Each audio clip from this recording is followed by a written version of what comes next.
Hi everybody, it's Kiara here. How are you all doing? I hope you all had a wonderful Thanksgiving. And now we're on Black Friday, so it's November 24th, 2023. I'm just sitting here and I am doing something I have never done before. I am kind of restoring one of my grandma's quilts for my aunt. It's a quilt top, and I think it was tied at one point, and I know some of it was hand sewn, but I also think some of it was sewn on a machine. So let me show it to you. It was very well loved, okay? And so there are a couple holes and a couple other things, but we don't want to throw it away because it's something my grandma did. And I actually think my grandma took it apart to fix it, to do something else with it, because that's how she was. And I'm thinking that a lot of this fabric is from feed sacks. So a little bit. My grandma was born in 1922. Her name was Frances. She was a maker. She was a seamstress. She did Vogue patterns. She was a professional seamstress. She worked in a dress shop. She made all my mom's clothes, beautiful stuff. She made clothes for my aunt. She made me things. But she got married in 1940 to my grandpa, and they eventually they moved in. They had a small house. My grandpa was a bootlegger in the 30s in upstate New York, rum runner. A whole another story about that. Actually, I think I wrote a story about that on my blog, so I will post my blog below, my genealogy blog, which I'm morphing into some of my crafting too. But this quilt, I guess it's a crazy quilt because it's all scraps, and I was never a scrappy quilter. I've only been quilting since 2020, but this behind me is my chickenless chicken salad, and it's all scraps that I've had here. So this quilt was torn on the edges. It was frayed. It's got a couple holes that I've actually put a couple of I've fused down some hearts on it. So I'm going to applique it. So, but I figured I would bring you along on this little journey of mine. I found this beautiful aqua. Okay, backstory on me. I used to sew little girls' clothing, custom clothing. So I found this beautiful aqua in my stash that had been washed. Now this quilt is so old, of course it's been washed. It was used, it was loved. So I'm using this stuff that was washed. I think this is a Kona solid, but it's a beautiful aqua. And let me show you this beauty. I've actually already done two sides on it.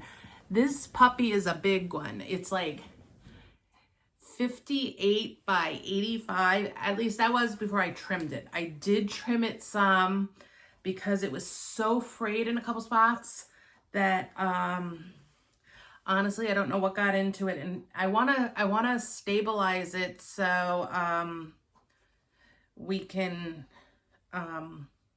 move on from there. So this is okay. So this is, I don't know, actually, I will be able to tell you if this is the top of the bottom because of something I did. So this will be the top. So look at this beauty. So this is all, I'm going to assume this is all feed sacks, but I actually think on the back where she like used this right here was a set of sheets, I think. Let's be honest, they used everything they had. See, so like here, it's a little bit worn, so I'm going to come back after I get this stabilized with some borders. And see, right here, she used her sewing machine. So I know that she did some sewing machine work on it. My grandma used a treadle machine and some other machines. So I'm going to go through and I'm going to put some, so let me just show you the rest of this. And this is done, I think she did this like 12-inch squares at a time. I should probably measure it.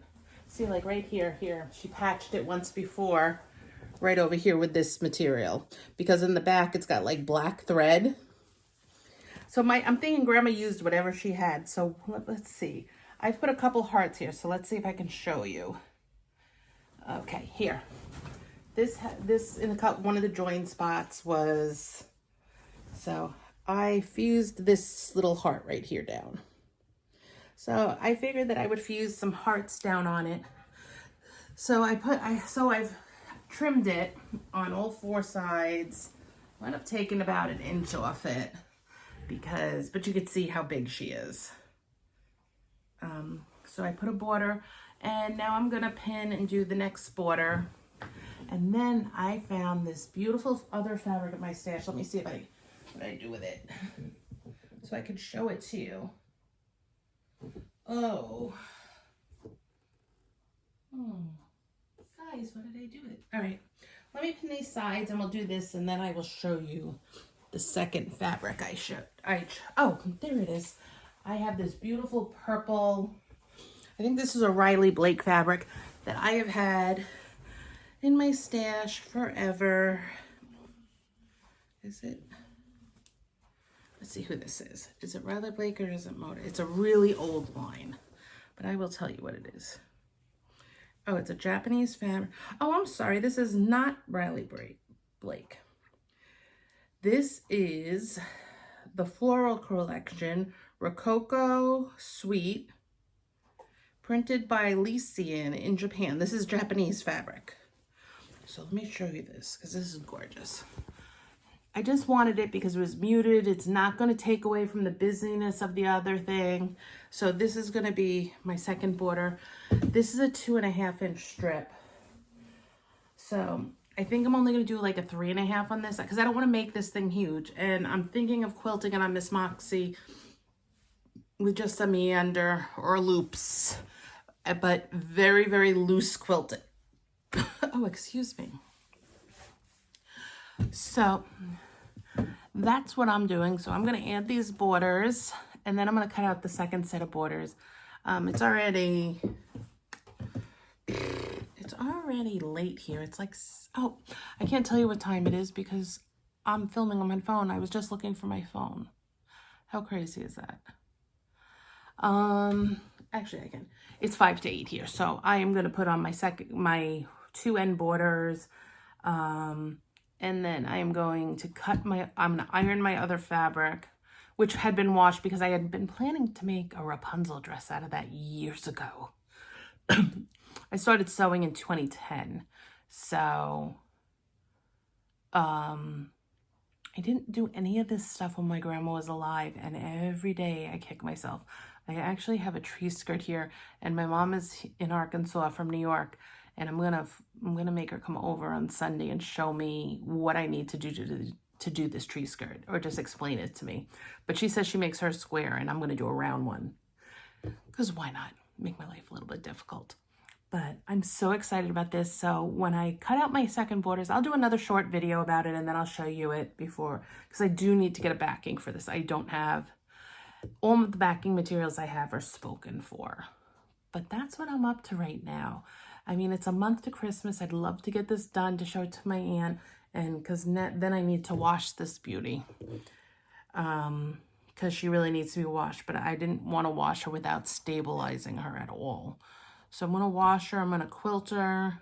Like I said, I'm just going to do some very, very loose.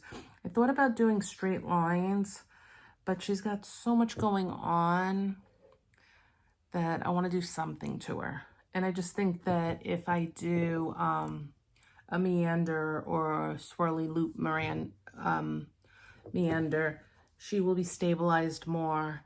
And I'll put what I'm going to do is put all my things on, and then I'm going to take her in the daylight and see how many other patches I need to put on her. And then she's going to go to my aunt with instructions of, she's for show only, or if you just need a warm hug from mom. But I'm excited. You know what? I never thought I would touch somebody's old quilt or do anything, but it's better than it just sitting in the drawer rotting away, right? Making it nice. So I know I'm probably not doing this right, and I should be doing something else, but making her pretty is better than not making her pretty, I think. And I'm excited to do this. And some of these, I remember some of these fabrics from growing up, which makes me laugh. I mean, considering I'm 50, this thing had to have been used somewhere by somebody. We shall see. And my aunt has got some applique blocks that I might be coming back here and asking you guys what to do with them.